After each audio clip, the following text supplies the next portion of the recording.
parce que nous n'avons pas les formations adaptées. Au niveau de l'Ordre des architectes, pour notre mandat, nous sommes engagés justement à former, à renforcer les capacités de nos confrères. C'est un bel avenir, on peut dire, qui est réservé à ces jeunes, parce que c'est quand on est jeune qu'on prend conscience d'un certain nombre de choses pour qu'à l'avenir, avec un certain âge de maturité, on arrive à développer vraiment des aspects et de trouver des solutions aux problèmes posés. Notre ordre, l'année prochaine, aura 50 ans, comme le nôtre. Happy birthday. Nous aurons 50 ans et nous avons également eu un parcours, nous avons eu des défis et nous avons des perspectives.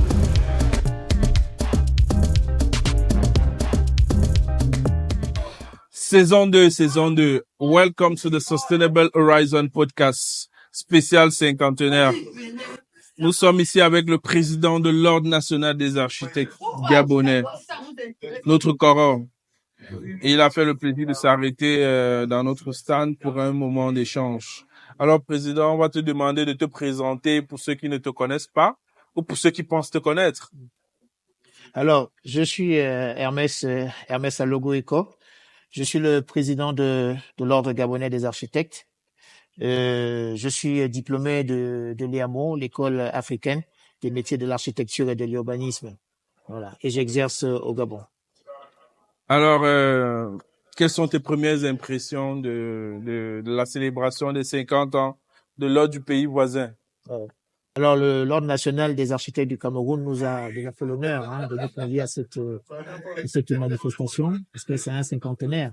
Un cinquantenaire, c'est un anniversaire spécial, un anniversaire particulier. Et l'impression que nous avons en arrivant ici, c'était d'abord un accueil chaleureux. Nous avons vu une grande mobilisation au niveau des architectes. Nous avons vu également certaines entreprises qui sont présentes avec leurs produits, leurs matériaux, avec les stands, les conférences qui sont, les thèmes abordés pendant les conférences qui sont organisées depuis 2 jours. Depuis le début de la manifestation sont des thèmes d'actualité. Et l'investissement et l'engouement, la mobilisation qui est là, est une mobilisation qui est à féliciter. Donc nous félicitons l'ONAC pour cette magnifique organisation, ainsi que pour les thèmes abordés et d'avoir permis d'organiser ce bel anniversaire. Ouais. Nous sortons là d'un moment d'échange des ambassadeurs juniors où les jeunes s'engagent à changer l'Afrique. Comment vous voyez l'avenir alors de ce type d'initiative? Alors, je tiens également à vous féliciter à cause de l'acte qui est posé en faveur des jeunes confrères, des jeunes architectes. Ils ont été mis à l'honneur, ils ont été suffisamment mobilisés. Et tout à l'heure, la conférence avec les ambassadeurs a permis pour nous qui venons du Gabon, justement, de voir un peu le foison que vous avez, cette pépinière au niveau des jeunes architectes qui sont mobilisés sur les thèmes d'actualité et qui font de la recherche justement pour aborder des thématiques assez spécifiques et trouver des solutions. C'est un bel avenir qu'on peut dire qui est réservé à ces jeunes, parce que c'est quand on est jeune qu'on prend conscience d'un certain nombre de choses pour que à l'avenir, avec un certain âge de maturité, on arrive à développer vraiment des aspects et de trouver des solutions aux problèmes posés. Tout à fait. Alors, vous êtes président de l'Ordre national des architectes du Gabon. Quelles sont les perspectives? Alors, notre ordre, l'année prochaine, aura 50 ans, comme le vôtre. Happy birthday. Nous aurons 50 ans et nous avons également eu un parcours, nous avons eu des défis et nous avons des perspectives. Ces perspectives passent déjà par une professionnalisation de notre métier d'architecte. Vraiment une certaine facilité d'exercice de notre profession. Nous devons défendre dès le départ, dès maintenant, notre profession pour que demain, vu les perspectives du développement qui arrivent, avec beaucoup plus le changement climatique, avec des constructions qui vont aller dans la durabilité, que nous soyons suffisamment prêts et armés. Notre challenge et nos perspectives sont déjà d'arriver à assurer une réglementation assez sereine pour l'exercice de notre profession. Lorsque la réglementation est bien mise en place, lorsqu'elle est suffisamment appliquée, lorsque les autorités, lorsque le pays l'applique, à partir de ce moment, les architectes gabonais que nous sommes, nous pourrons travailler en sérénité. Au-delà de la réglementation, nos projets et les défis qui seront les nôtres, notamment avec le développement urbain, nous savons également nous savons que les villes, aujourd'hui les villes africaines, les villes de la sous-région, toutes nos villes sont des villes qui sont actuellement densifiées. Densifiées parce qu'il y a beaucoup de migration. L'arrière-pays est abandonné. Les villes secondaires ne sont pas poussues, n'offrent pas des possibilités d'emploi et ça va augmenter la mobilité vers les villes principales. Et la densification de ces villes va mener à proposer des solutions. Et ces solutions-là, c'est nous, les architectes, qui devons les proposer. Donc, dans nos perspectives, nous voulons assurer d'abord des conditions de travail sereines. Nous voulons également porter la formation, la formation la formation sur les techniques ainsi que sur les missions que nous avons pour que nous soyons suffisamment outillés au niveau de l'ordre, au niveau des architectes inscrits. Et derrière cette formation, nous voulons exécuter les projets qui seront à la mesure et à la dimension des politiques de notre pays. Le programme est lourd, il est chargé. Mais je vois beaucoup de similitudes avec les défis du Cameroun, les défis du Tchad, pour avoir discuté en fin d'année passée avec le président Sanoussi et la vice-présidente Hayat. Pas secrétaire général du Congo, Brazza, on a discuté. Vous êtes président, vous êtes nouvellement là. On peut dire, sans se tromper, que vous êtes un jeune président. On n'a pas l'habitude de président de cette génération. C'est pas pour dire que c'est un jeune, attention. Mais, comment vous voyez donc, est-ce qu'on va continuer à être que chacun dans son ordre? La sous-région ne va-t-elle pas se mettre ensemble? En Afrique de l'Ouest, les choses avancent. Mais en Afrique centrale, on a l'impression déjà les architectes travaillent seuls. Ensuite, les ordres travaillent seuls. Les gouvernements ne respectent pas les règles. Mais si on n'est pas ensemble, est-ce qu'on peut vraiment faire renverser les choses? Vous savez que l'union fait la force. Et c'est bien déjà de dire qu'il y a des organisations, justement au niveau des architectes, en dehors de l'Union internationale des architectes, l'Union des architectes africains, qui permettent déjà de rassembler un certain nombre d'ordres de certains pays frères et amis. Et dans la sous-région, euh, vous avez vu, depuis hier, nous également, nous avons constaté que nous avons des similitudes. Les mêmes problématiques se posent à nous.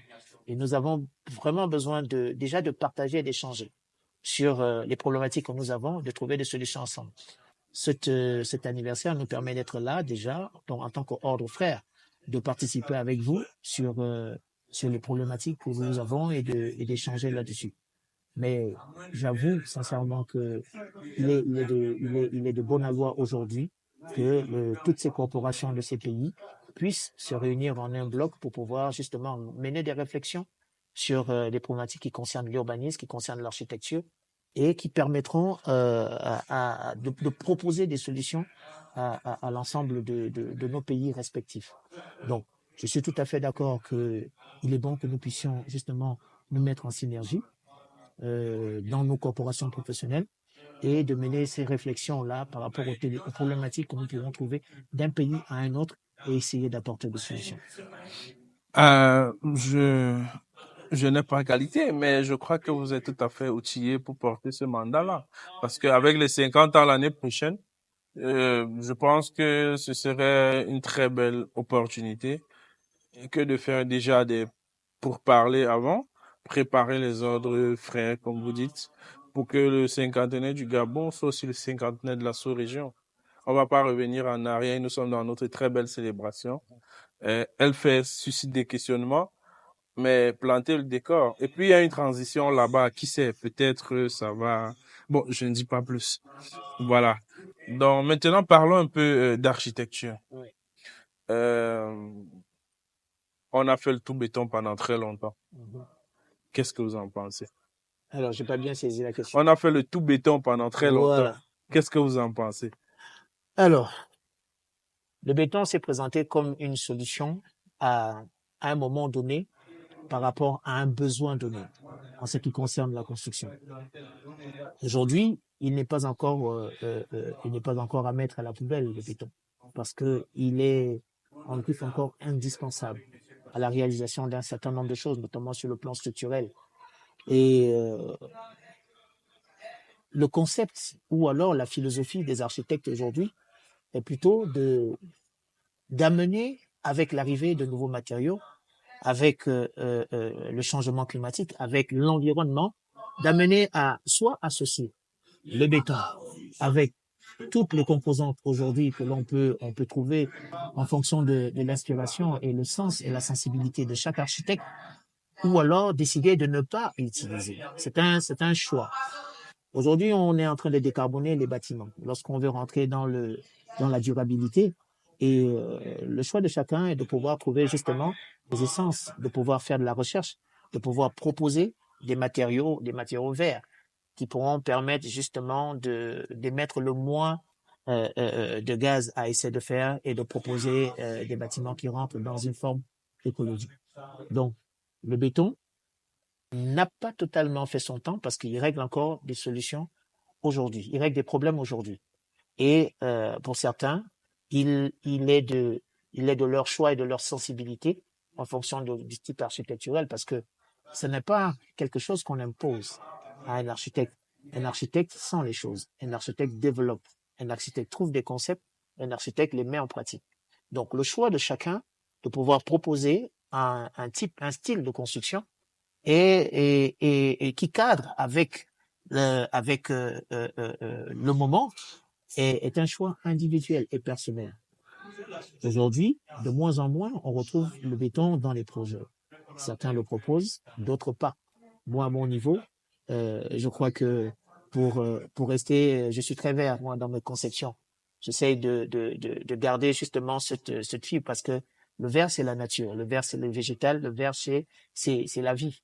Voilà. Donc, à ce niveau, je conçois avec du béton, mais je le mettrai le moins possible dans un projet au profit des matériaux durables. Maintenant, comment faire pour que cette transition puisse être générationnelle? Parce que l'indispensabilité du béton vient du fait qu'il est maîtrisé aussi. Exact. Comment faire pour maîtriser les autres techniques? En tant que président d'ordre, quelle stratégie mettre en place pour que déjà les architectes se réapproprient de leur métier? On sort des évidences, Exact. parce que beaucoup pensent qu'ils maîtrisent le béton aussi. On sort des évidences, on redevient le cœur du processus parce qu'on va amener les ingénieurs à aller vers d'autres horizons, à se développer autrement. Parce que sinon, ils vont tous faire ça, créer des entreprises et malheureusement ou heureusement, ça dépend de quel côté on se place, l'usurpation du titre va s'installer. Exactement. Donc, est-ce que vous menez des réflexions dans ce sens-là ou bien vous les amorcez? Okay. Alors, nous sommes en train de les amorcer, mais nous échangeons énormément sur cela. Pourquoi? Parce que il arrive aussi que nous puissions travailler d'une certaine manière, parce que nous n'avons pas les formations adaptées. Au niveau de l'ordre des architectes, pour notre mandat, nous nous sommes engagés justement à former, à renforcer les capacités de nos confrères, que ce soit nos confrères de toutes les générations. Pour pouvoir justement arriver à proposer des matériaux qui sont maîtrisés, il faut être formé. Et il faut appeler des gens qui savent le faire. Parce qu'on ne réinvente pas la roue, comme le disaient certains. Et il faut avoir les experts qui sont dans les matériaux qu'on veut utiliser aujourd'hui. Ça peut être des matériaux à base, des matériaux naturels. Ça peut être un style de construction qui peut être maîtrisé. Mais pour que les architectes puissent l'appliquer dans leur projet, ils ont besoin de passer justement par cette case formation qui, elle, est indispensable. Et la formation, voyez-vous, lorsque vous voulez toucher un maximum de personnes et que vous voulez que ça soit transgénérationnel, il faut commencer par les générations les plus jeunes. Aujourd'hui, je vois le travail que l'ONAC est en train de faire avec ces jeunes pousses et c'est franchement encourageant de pouvoir justement aller titiller ces jeunes qui ont encore la mémoire fraîche, qui sont encore dans le rêve de la complexité architecturale lorsqu'ils sont dans leur création et de leur injecter justement ces graines, ces graines de verdure, ces graines de durabilité dans le sens de leur conception pour que demain, lorsqu'ils sont formés et outillés pour cela, qu'ils puissent à un âge mature dans leur projet proposer des solutions en ce qui concerne ces matériaux. Donc, on pourra dire à la fin du cinquantenaire de l'Ordre des architectes du Cameroun et plus tard de celui de l'Ordre des architectes du Gabon que c'était l'an zéro de la transition, bien du retour vers une maîtrise de ces matériaux-là. Vous vous engagez? Personnellement, nous nous engageons pour cela parce que, qu'on le veuille ou non, les faits sont là. Vous voyez, le réchauffement climatique ne se cache plus. Nous avions des saisons qui ne sont plus du tout respectées. Nous avons, que ce soit en Europe ou en Afrique ou dans tous les continents, le climat change. Donc, à partir du moment où ça change, ça nous oblige justement à nous adapter à tous les niveaux. Donc, nous nous engageons de manière naturelle à nous insérer dans ce mouvement-là qui nous amènera à nous orienter dans nos conceptions optionnelles vers cette transition énergétique. Tout à fait. Président, une parenthèse avant la conclusion. Que pensez-vous de ce que vous avez vu dans les espaces de Chorus Architecture? Alors, je suis impressionné par la qualité du travail que vous produisez.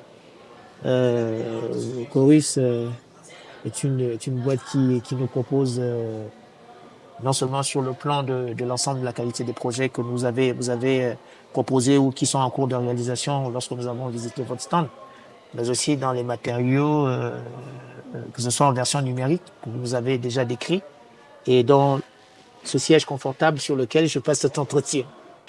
Et je vous félicite. En tout cas, je vous souhaite bon courage dans cette évolution. On espère que Chorus sera bientôt au Gabon. On espère qu'on va tous vous inviter justement à notre cinquantenaire. L'invitation est marquée. Cher, si je ne suis pas au Gabon, c'est le président. Voilà, maintenant, généralement dans ce podcast, on conclut avec un mot à la jeunesse, un mot à l'avenir ou bien un mot aux aînés. Donc, vous choisissez quelle génération vous voulez, Alors, à qui vous voulez adresser un message. Et si un bon président vous adresse à tout le monde, bon, on ok. prend. Ben, écoutez, je vais donner une conclusion générale à l'endroit de la jeunesse. C'est c'est de porter simplement la connaissance aujourd'hui qui inclut tout l'environnement professionnel dans lequel ils appartiennent, qui inclut l'environnement socio-économique dans lequel ils sont situés, qui inclut l'environnement politique même, parce que les politiques sont aujourd'hui la base de toute chose et ils nous permettent de construire, de mettre en place les politiques mettent en place les politiques et nous sommes là pour les développer et les appliquer. Donc, de considérer cet environnement-là et de pouvoir continuer à essayer de parfaire ce que les anciens ont peut-être laissé en cours de chemin et avec l'actualité du moment, il est bon pour eux de continuer à développer leurs travaux de recherche sur la mobilité, sur la ville, sur le développement des villes, sur le développement urbain et surtout sur la construction dans le sens de la durabilité. Pour les anciens, euh, il faudrait accompagner la nouvelle génération dans tous les sens. Il y a que dans cette relation intergénérationnelle que les corporations, que l'architecture, que les jeunes et l'ensemble de ceux qui travaillent dans le secteur du développement urbain pourront suffisamment être opérationnels et percutants dans l'apport des solutions aux problèmes qui sont posés. Nous remercions Monsieur le Président et nous vous souhaitons une bonne suite de cinquantenaire. Vous allez rentrer pour l'Assemblée générale samedi. Bon voyage. Je vous remercie. C'est nous. C'était The Sustainable Horizon. Trust the process.